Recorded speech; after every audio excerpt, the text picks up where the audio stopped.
Skyrock pour les militaires. Et on débute cette semaine avec la solidarité de la communauté défense envers la Marine nationale suite au décès d'un frère d'armes, le capitaine de frégate de réserve Yves Bousquet, ce mardi 27 décembre, à l'âge de 61 ans, après un malaise cardiaque.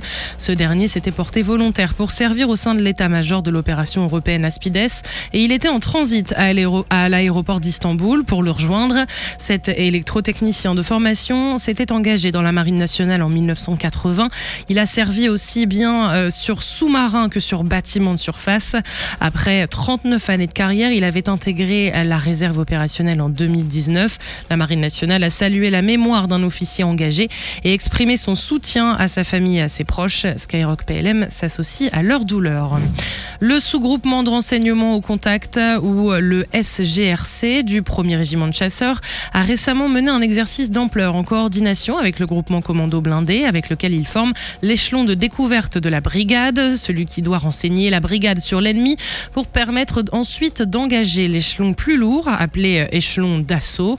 Pour en parler, voici le chef d'escadron, Alain, adjoint au bureau opération et instruction du régiment, qui nous explique le but de cet exercice. Le but général de cet exercice pour le régiment est d'entraîner le sous-groupement de renseignement et de contact qui se déploie sur un fuseau d'une vingtaine de kilomètres de front sur 120 km de profondeur.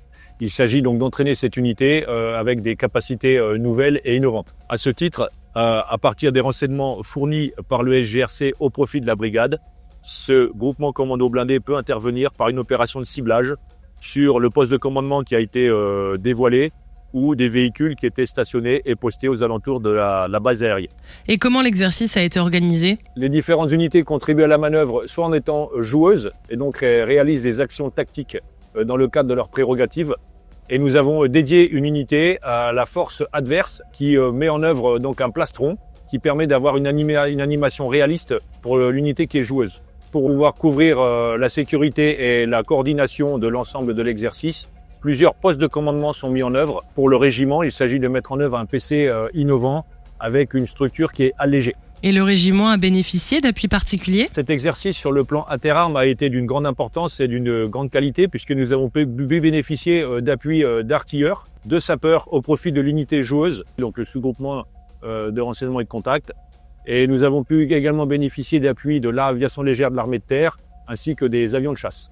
Et qu'est-ce qu'il a apporté de plus, cet exercice ? Voilà, le point d'orgue de cet exercice, c'est la contribution interarmes donc entre le SGRC et le groupement commando blindé aux ordres de la 7e brigade blindée. Sur terre, sur mer, comme dans les airs. Skyrock PLM, en équipe avec Uneo, la mutuelle des forces armées.